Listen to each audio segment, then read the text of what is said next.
Bien, hermanos, buenos días de nuevo y vamos a abordar nuestra segunda lección del libro que estamos tratando en este retiro de iglesia, que es Jonás.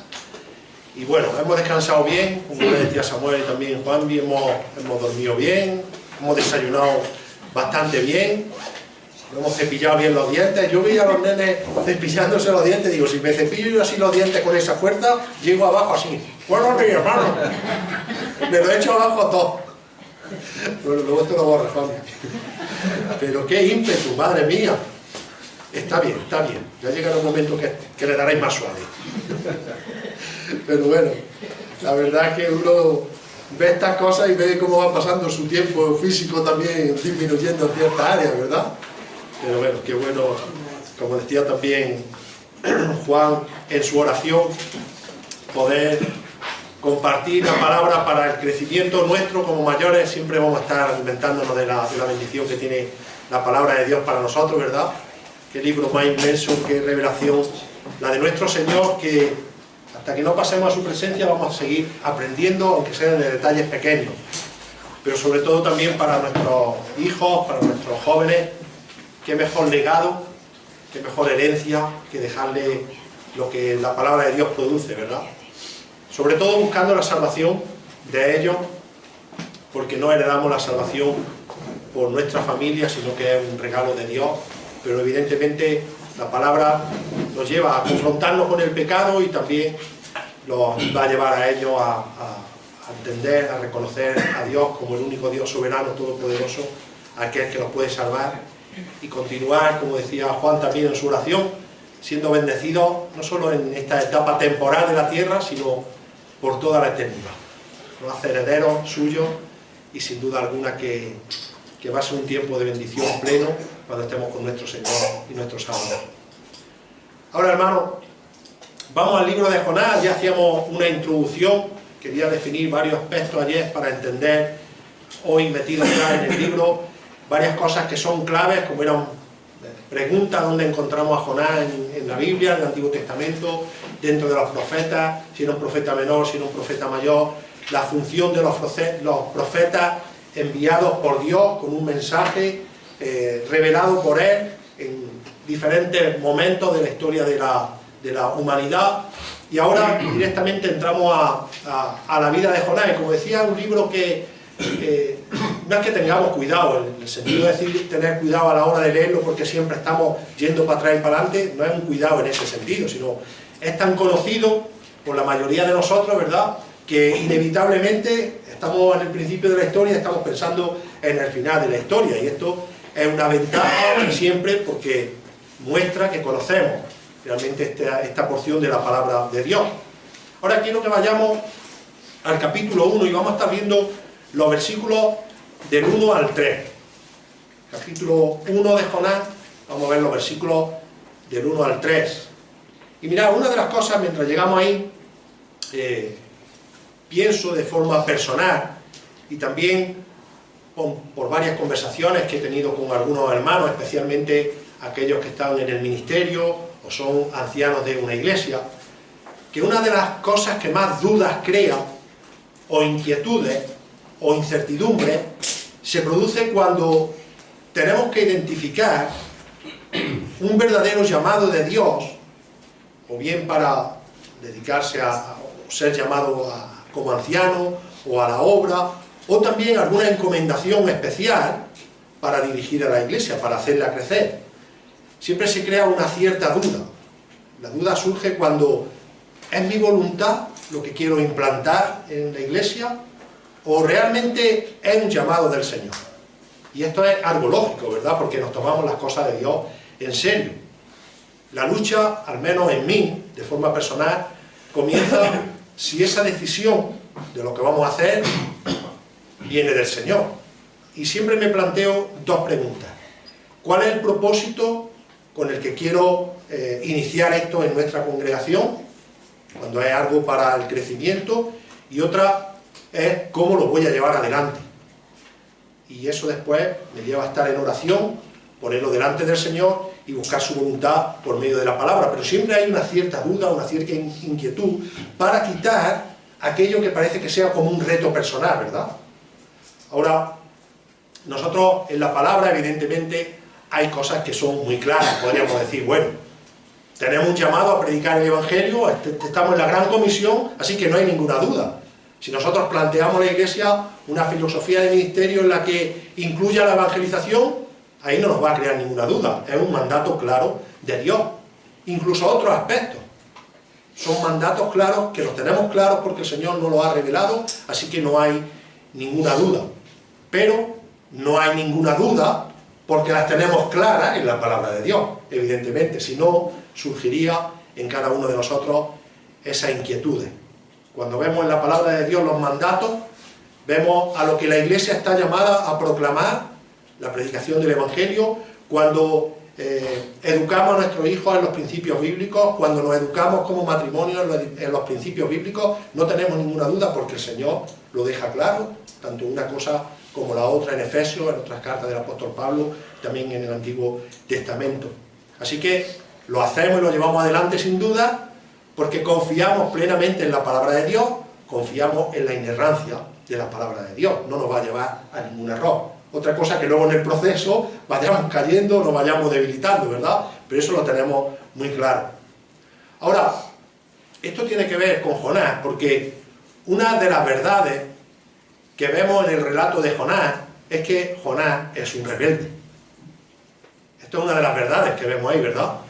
Entonces, lo que yo quiero por medio de este capítulo, y puesto que por medio de la palabra podemos aprender, si vemos aquí la rebeldía de Jonás con respecto a un llamado del Señor para cumplir con una comisión que él había dado, en este caso proclamar juicio contra Jonás, lo que quiero que veamos es cómo, por medio de Jonás, podemos evitar nosotros la rebeldía ante Dios.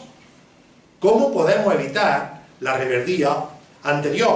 O bien sea con un llamado, o bien sea a iniciar un proyecto, a cualquier cosa en el que el Señor ponga en nuestro corazón, podamos orar y poder evitar eso.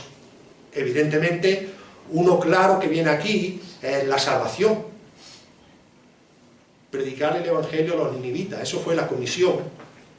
Aunque había un mensaje de juicio, evidentemente, yo sé que esto lo sabemos, pero luego veremos más adelante cómo Jonás era consciente de esto, pero su rebeldía lo impulsa a desobedecer a Dios. Y quiero que evitemos, o que veamos cómo evitar la rebeldía con el ejemplo de Jonás, si quisiéramos ponerle un título. ¿Cómo evitar la rebeldía con el ejemplo de Jonás? Y lo vamos a ver en dos puntos muy sencillos que sobresalen del texto.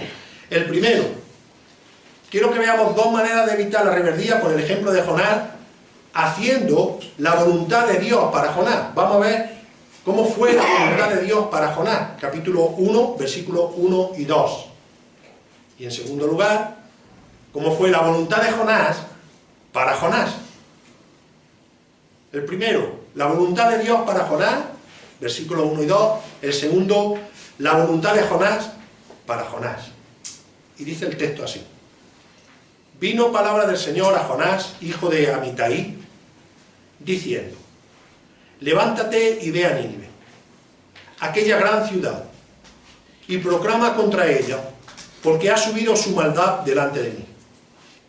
Pero Jonás se levantó para huir a Tarsis, lejos de la presencia del Señor, y descendió a Jope. Encontró un barco que iba a Tarsis, pagó el pasaje y entró en él para ir con ello a Tarsis, lejos de la presencia del Señor. Bueno, el bosquejo es sencillo, ¿verdad? Pero nos sobresale del texto. Dios encomienda a Jonás hacer una función. Jonás decide por sí mismo que no es lo que más le conviene y hace lo que más le conviene a Jonás. Por eso decía que por medio de esto vamos a ver cómo podemos evitar eso. Ahora, la voluntad de Dios para Jonás es clara, la repetimos. Vino palabra de Jonás, de Jehová a Jonás, hijo de Amitai, diciendo: levántate y ve a Nínive, aquella gran ciudad, y pregona contra ella, porque ha subido su maldad delante de mí. Ahora, si nosotros vamos al relato, nos damos cuenta que la narración comienza con tres nombres.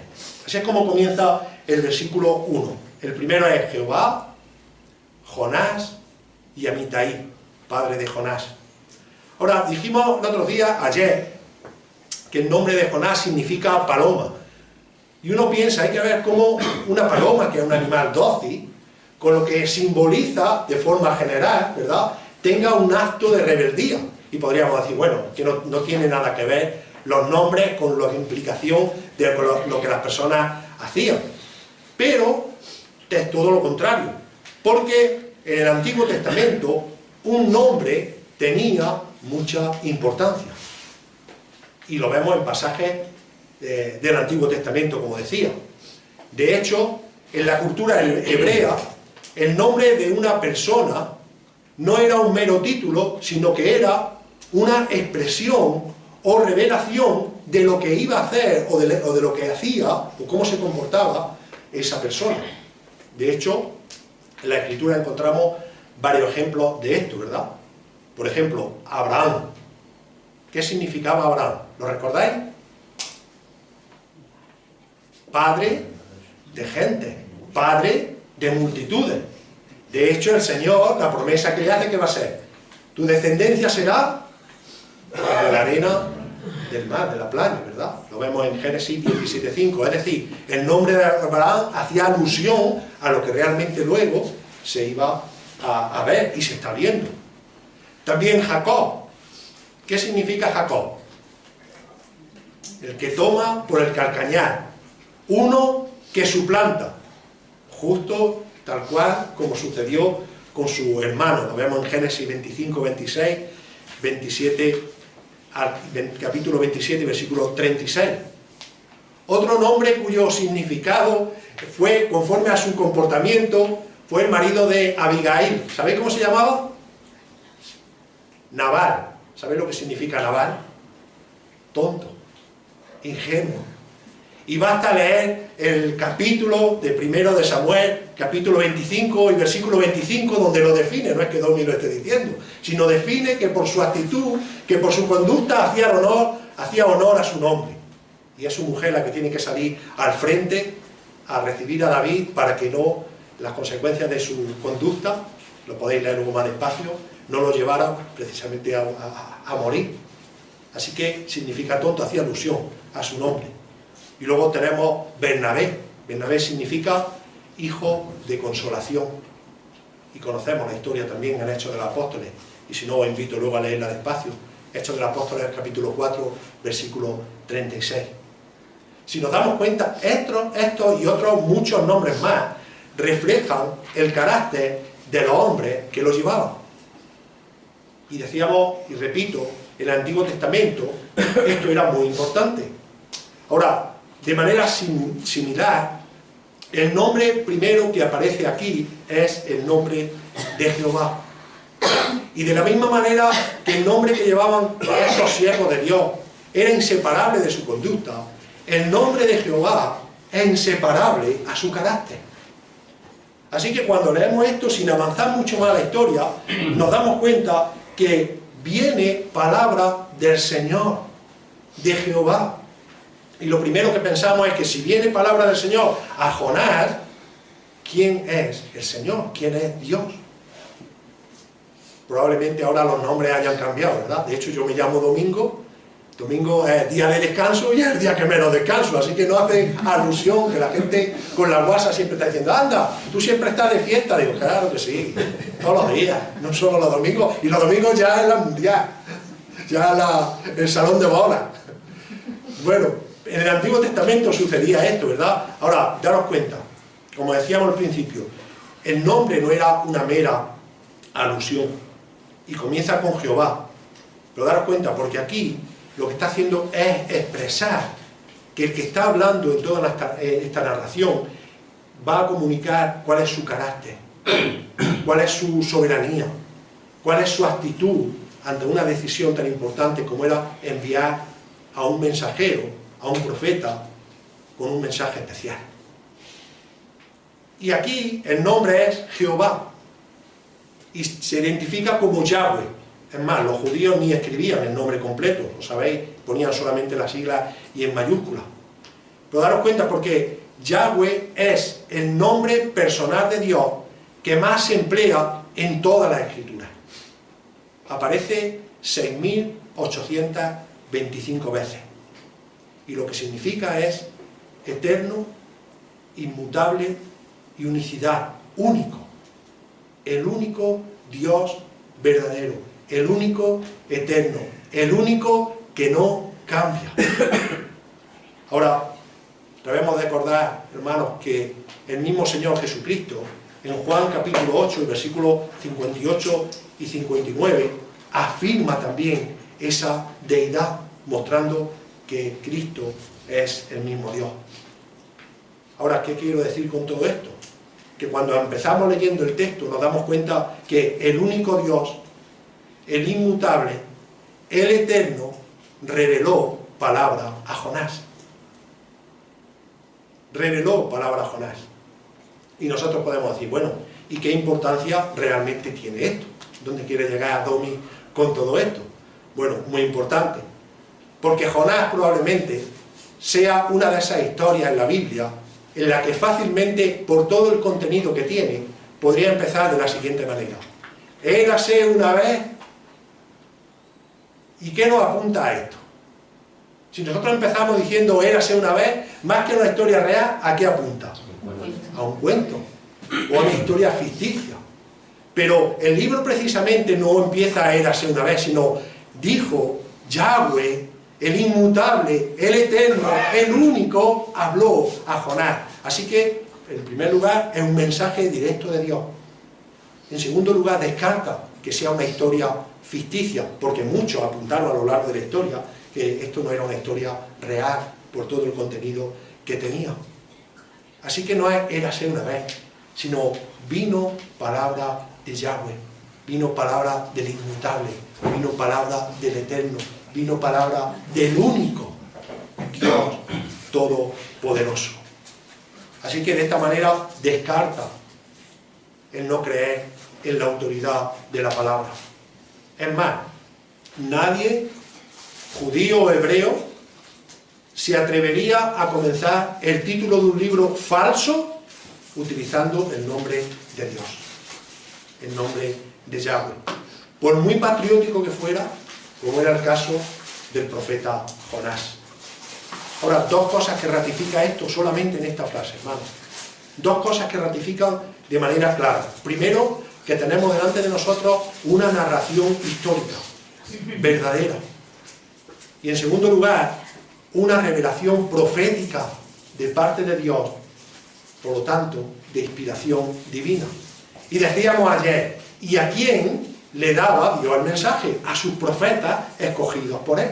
Así que daros cuenta, en el inicio descarta que Jonás inventara esto con alguna función principal de repudiar a los ninivitas, y por otra parte nos muestra que hay un llamado verdadero a Dios, de Dios a Él, para cumplir con una función. Podríamos definirlo de la siguiente manera: Jehová, Yahweh, está revelando una historia real de salvación. Dios está revelando por medio de su palabra, por medio del profeta Jonás, una historia real de salvación. Ahora, ¿a quién le habla? A Jonás, un profeta, como decíamos ayer, de Dios, nacido en Gat-Hefer, una población que nos dice Josué 19:13, se encontraba en el territorio de Zabulón, en Galilea, al noroeste de Jerusalén. Esta zona era una zona altamente vulnerable al ataque de los ninivitas, y lo cual ya nos empieza a dar una pista por qué la decisión de Jonás. Pero evidentemente aquí lo que estamos viendo es que aún Dios, siendo el inmutable, no solamente esos tres atributos que hemos dicho, sino todos los atributos que tenía, lo lleva a que antes de que Jonás supiera esto, ya lo sabía Dios. Dios sabía en todo momento por qué tenía una función especial para los ninivitas. Y a pesar de que fuera una ciudad que merecía la condenación, como así va a llevar el mensaje Jonás, sin embargo, Dios tiene misericordia y tiene gracia. Así que sencillamente lo que hace es enviar a Jonás a esa gran ciudad con un mensaje poderoso, con un mensaje único que viene de aquel que todo lo puede hacer. Era tal la maldad, como dice el relato, que había subido delante de Jehová, que aquí él lo que hace es comenzar un proceso. Y en ese comienzo del proceso lo hace enviando a un profeta suyo, a un profeta de Dios, un mensajero con un mensaje de autoridad. Y daros cuenta, y volvemos a nuestro versículo 1. Vino, y quiero que lo hagamos de esta manera ahora, vino palabra de Yahweh, del único, del todopoderoso, del inmutable, del eterno, no de cualquiera, a Jonás, un simple profeta del Señor, hijo de Amitai, diciendo: levántate y ve a Nínive, la gran ciudad, y proclama contra ella. Ahí está el mandato de Dios. Ahí está el mandato de Dios. Sencillamente. Ahora, hermano, como decía al principio, nosotros no dudamos cuando vemos una cosa tan clara, ¿verdad? Podríamos decir que vaya un Jonás, vaya un rebelde. Si a mí me manda el Señor, voy a la primera. Pero bueno, quizás nos estemos adelantando en nuestro pensamiento, porque como decía al principio, sabemos toda la historia, sabemos cómo termina, ¿verdad? Ahora, no es solo este ejemplo, y aquí vemos un profeta rebelde, eso no se lo va a quitar ya nadie a Jonás, pero no hay más ejemplos en la Biblia en la que Dios está enviando a profetas suyos y cómo responden de una manera diferente, cada uno también. Nos damos cuenta que Dios, volviendo a Génesis, siempre me gusta volver a Génesis para todo, dice que con el poder de su palabra creó los cielos y la tierra y todo lo que hay, Génesis 1 al 3, y dice que le habló a Adán y a Eva, a Caín, a Noé, cuando la corrupción de la tierra era grande. Génesis 6, versículos 12 al 13. Y vemos otra vez el mismo Dios inmutable, el único, el soberano, lo vemos hablando, y dice: dijo pues Dios a Noé. Ahora, la respuesta es diferente a la que tiene Jonás, ¿verdad? Y daros cuenta el mensaje: he decidido el fin de todo, porque la tierra está llena de violencia a causa de ello, y he aquí que yo lo destruiré con la tierra. Vemos el cumplimiento de lo que Dios dijo a Noé. Vemos que Noé no dudó ni un solo momento, que obedeció, no fue rebelde, era un deseo de Dios, no era un deseo personal de Noé, aún viendo toda la atrocidad también que había en la tierra, y sin embargo, Noé hizo la voluntad de Dios. Un poco más adelante vemos que Dios habló a Abraham, lo bendijo, lo comisionó, le dio una orden. ¿Cuál fue la orden? Vete de tu tierra y de tu parentela. Génesis capítulo 12, versículo 1. En el Génesis 12, capítulo, versículo 4 dice: y se fue Abraham, ahí no hubo ninguna duda, ¿verdad? ¿Cómo? Tengo subrayado este pasaje. Abraham, Dios, Jehová, le había dicho. Y Lot fue con él, y era Abraham de edad de 70 años cuando salió de Aram. Dios le habló a Jacob en Betel en el sueño, Génesis 28, versículo 13, de la misma manera. Y he aquí, otra vez el nombre, Jehová estaba en lo alto de ella, el cual dijo: yo soy Jehová, el Dios de Abraham tu padre, y el Dios de Isaac. La tierra que está acostado te daré a ti y a tu descendencia. Dios llamó a Moisés, lo comisionó, Éxodo 3, llamó a Samuel, y aunque aquí en Samuel vemos que hay ahí una cierta noche de duda, ¿verdad? Porque la confusión que sabemos, pero al final obedece, no hay ninguna inquietud. Ahora, vemos eso, hermanos, porque lo estamos leyendo en la Escritura. Y realmente ellos obedecieron. No podemos hacer el relato más extenso, tenemos más ejemplos a lo largo de la palabra, pero vemos como el Señor envía y obedece sin ningún reparo, constantemente. Le sucedió a muchos profetas, lo leemos y lo creemos porque lo vemos aquí. Ahora, en el caso de Jonás es diferente. El caso de Jonás, que es la misma voz de Dios, encuentra una respuesta negativa. Levántate, ve a Nínive, la gran ciudad, y proclama contra ella, porque su maldad ha subido contra mí. El mensaje es sencillo, para entenderlo nosotros. Es una denuncia. Ve contra la ciudad. Ve contra la ciudad. Ahora, implícito en este mensaje, Jonás sabía que podía traer salvación a los ninivitas.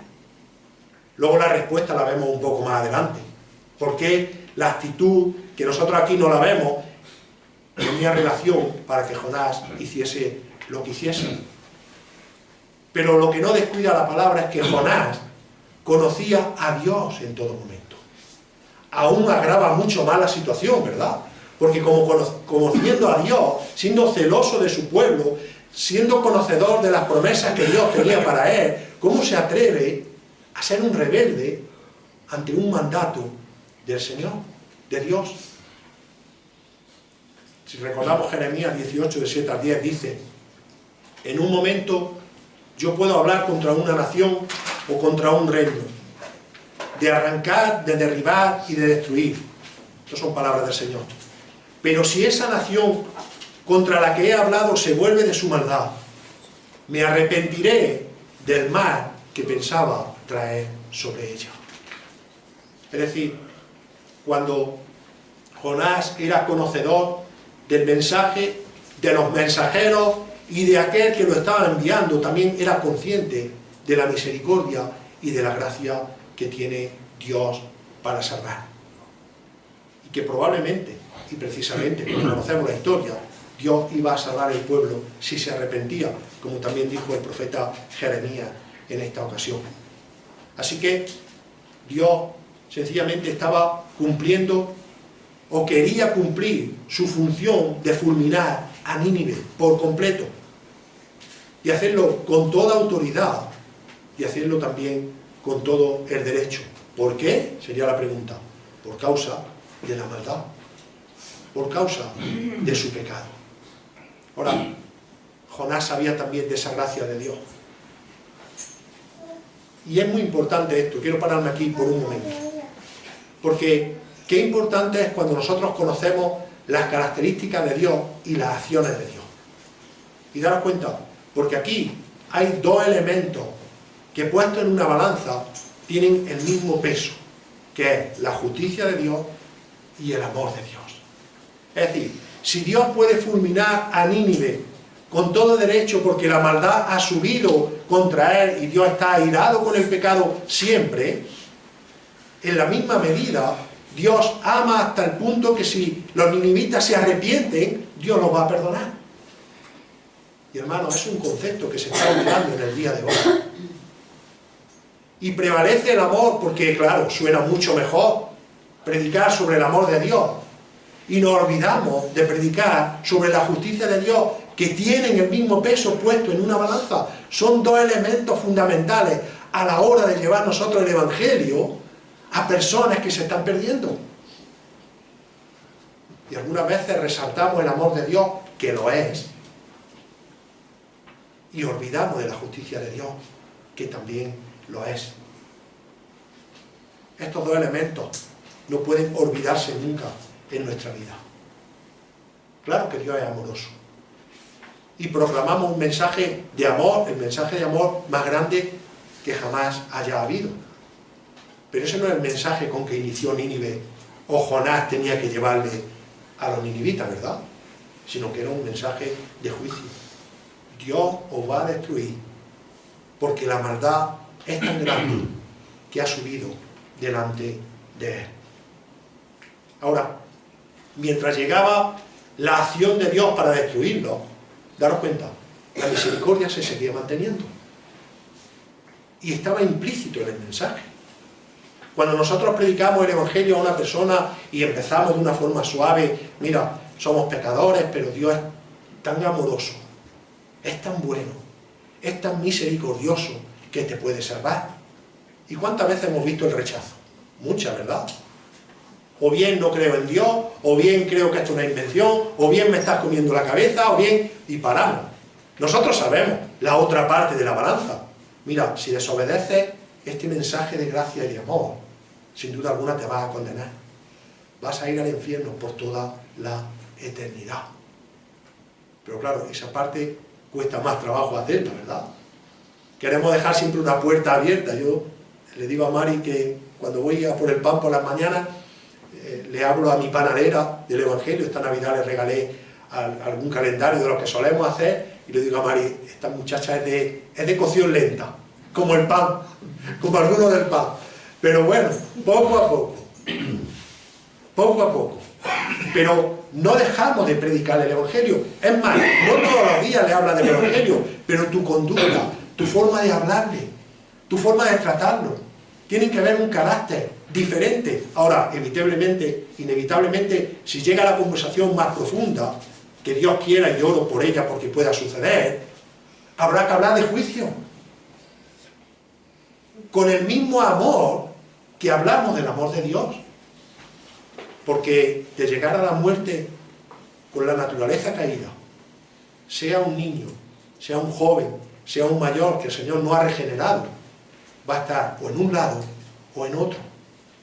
Va a formar parte de donde muchos ninivitas que después de esa generación que se salvó volvió a pecar y de una manera desorbitada. O sea, la salvación de Nínive no fue ya para toda la eternidad. Los que se salvaron, pero los que murieron en condenación, murieron por el juicio de Dios. Y mirad, hermanos, nosotros probablemente no tengamos la misma maldad que los ninivitas, pero si llegamos a nuestro destino final sin Cristo, vamos a estar en el mismo lugar que aquellos que rechazaron también el Evangelio, por nuestra naturaleza caída.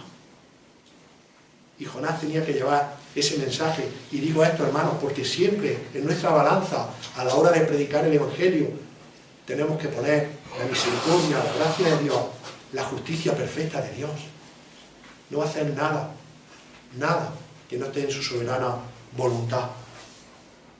Ahora, nosotros decimos que queremos hacer la voluntad de Dios, y sin embargo, puede ser que nos rebelemos en muchas veces a hablarle a ciertas personas, o como decíamos ayer, o a predicarle solo a aquellos que consideramos nosotros que merecen la salvación, cuando, por la misma palabra de Dios, sabemos que Dios lo conoce todo, conoce todos los corazones. ¿Cuál es la voluntad de Dios para nosotros? Que seamos santos. Nos prepara, nos salva y nos santifica cada día. Lo cumple. Una acción de Dios, como decíamos ayer. ¿Cuál es la voluntad? La voluntad de Dios es que entendamos el Evangelio y que discipulemos. Ahí no hay nada espeso, ¿verdad?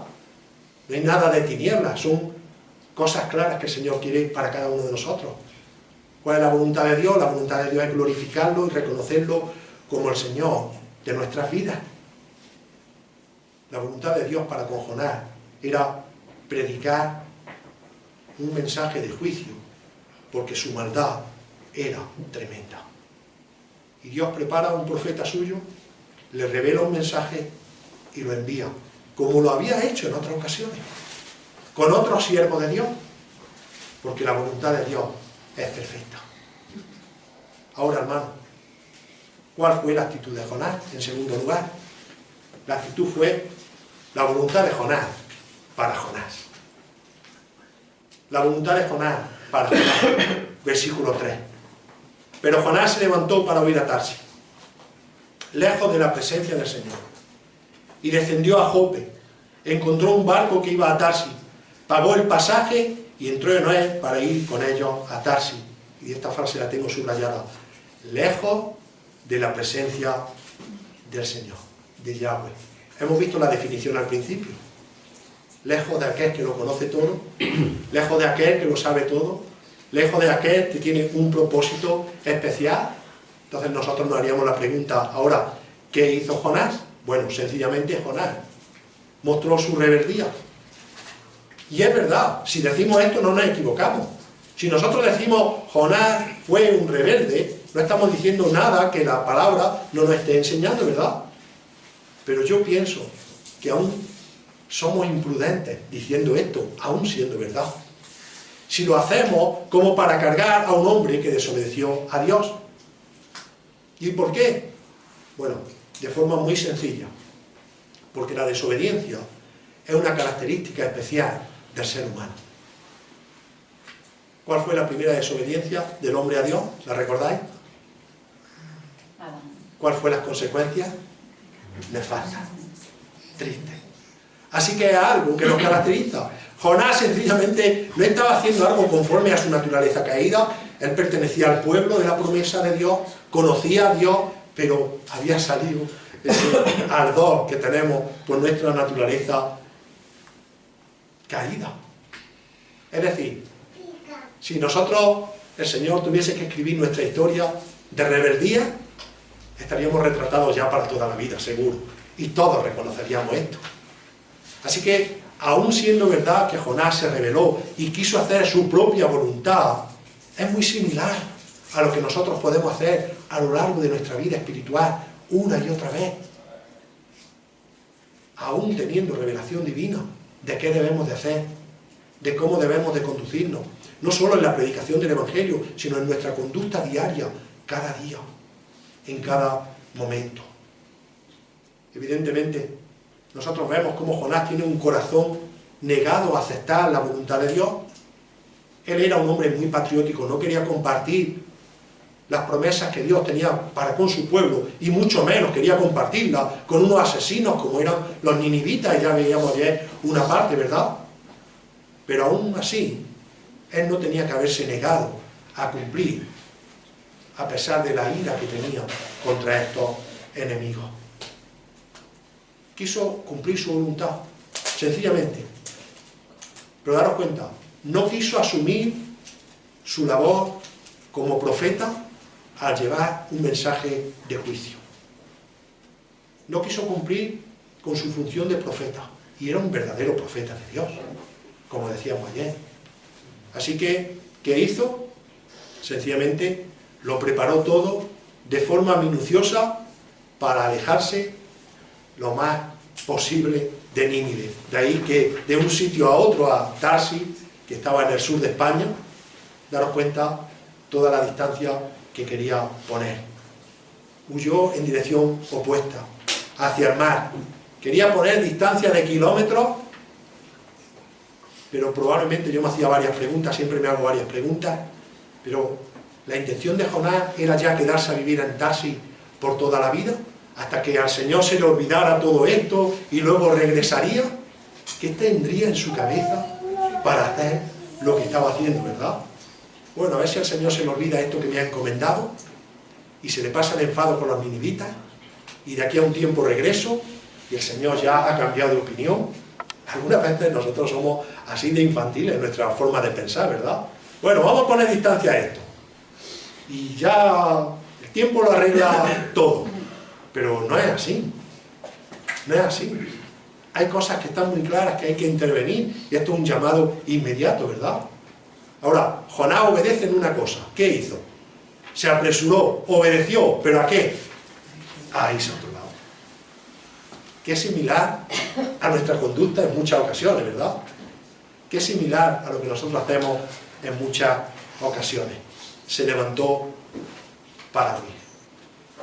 Predicar de Dios en Nínive era peligroso, pero su huida fue un acto inexcusable, porque más adelante veremos el motivo y todas las consecuencias que trajo para él.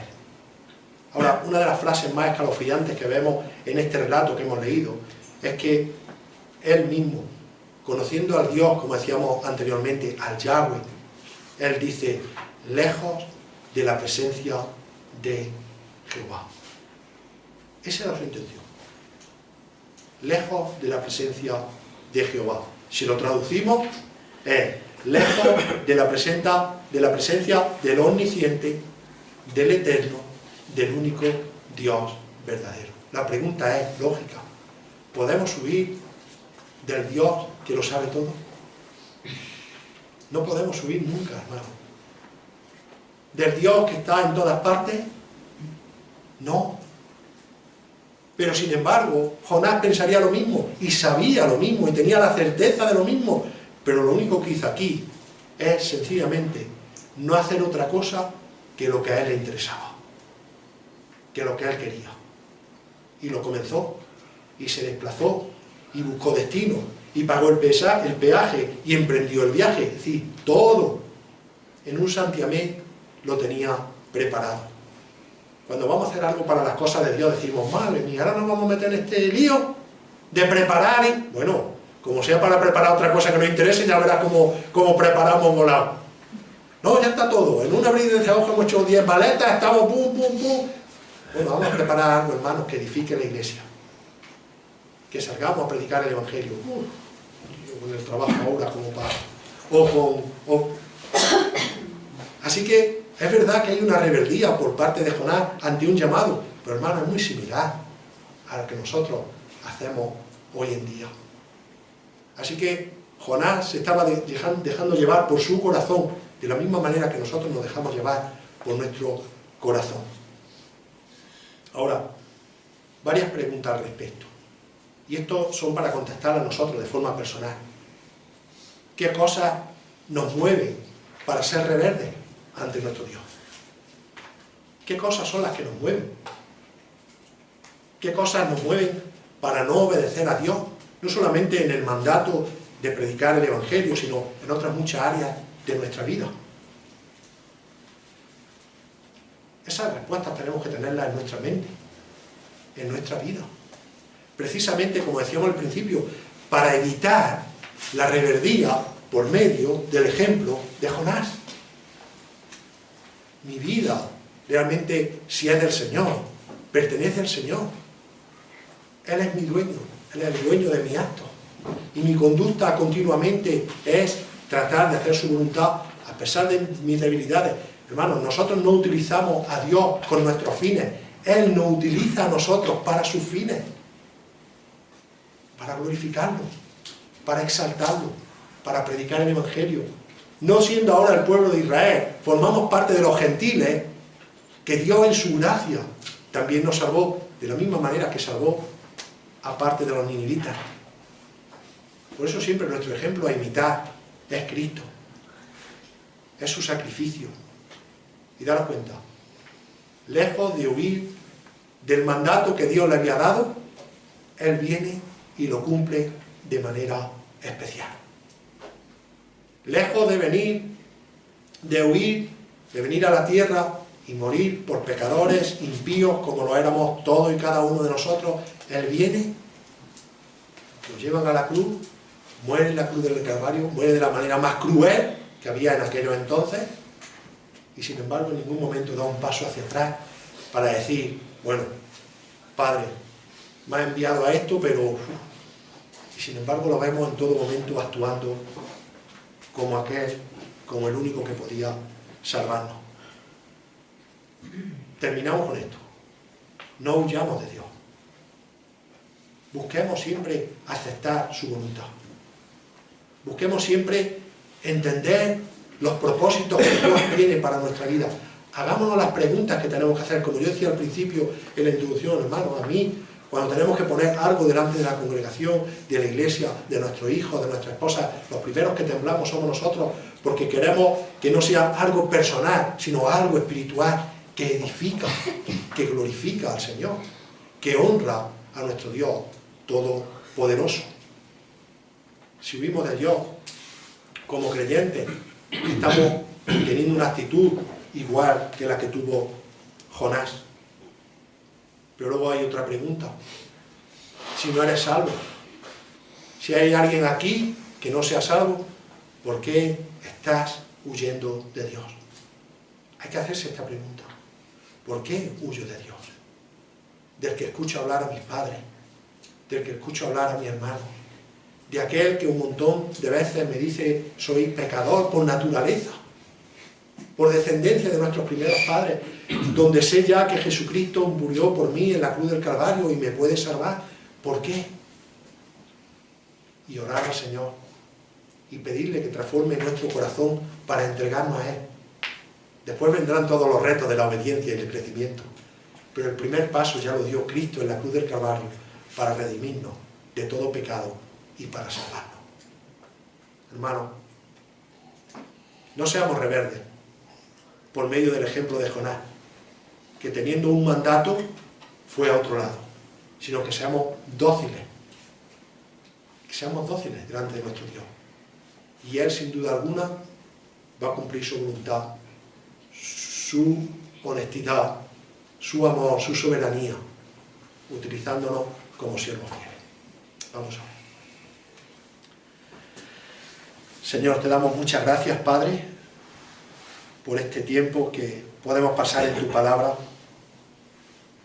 recordando una vez más, Señor, por medio de esta narración real, de esta historia real que tú nos has dejado aquí, Señor, mostrada a través de un profeta, que tú, Señor, cuando mandas es porque eres el soberano, el Dios omnisciente, que tú eres, Padre, quien controla todas las cosas, como las veremos más adelante, para aprender también sobre las consecuencias de ser rebelde delante de ti. Que cuando tú tienes un propósito, Señor, que es bueno para con tu iglesia, de la misma manera que lo era para con tu pueblo Israel, tú mueves todos los hilos, Señor, para llevarnos a realizarlo. Y deberíamos de sentir gozo, Señor, y estar contentos de que, siendo siervos inútiles, tú te sirves, Señor, de cada uno de tus hijos. Te pedimos, Señor, que por medio del ejemplo de Jonás no nos excedamos en unas acusaciones que sin duda tenían merecidas, pero que nosotros no somos mucho mejores. Pero queremos crecer, aprender, Señor, de estos ejemplos y hacer las cosas como tú nos mandas para que realmente se cumpla, Señor, lo que cada día ponemos en nuestra boca, que a ti sea toda la gloria y toda la alabanza. Sigue guardándonos en el día de hoy, Señor. Oramos por salvación. Tú sabes, Señor, los que son tuyos, pero también oramos por aquellos que no te conocen, que no nos importe su estado, Señor, o su situación, sino que les prediquemos, sabiendo que tu mensaje es más poderoso que cualquier otra circunstancia, y como iglesia, Señor, también tengamos amor por llevar tu palabra a aquellos que están perdidos. Sigue guardándonos en el día de hoy, Señor, sigue dirigiéndonos en tu voluntad, disfrutando de este tiempo. Cuida que no haya ningún percance, Señor, ni con los mayores, ni con los niños, sino que sea un ejemplo de comunión, Señor, lo que estamos haciendo aquí para agradarte y para servirte y para crecer. Te lo pedimos, Señor, y te damos las gracias en el nombre de Jesús. Amén.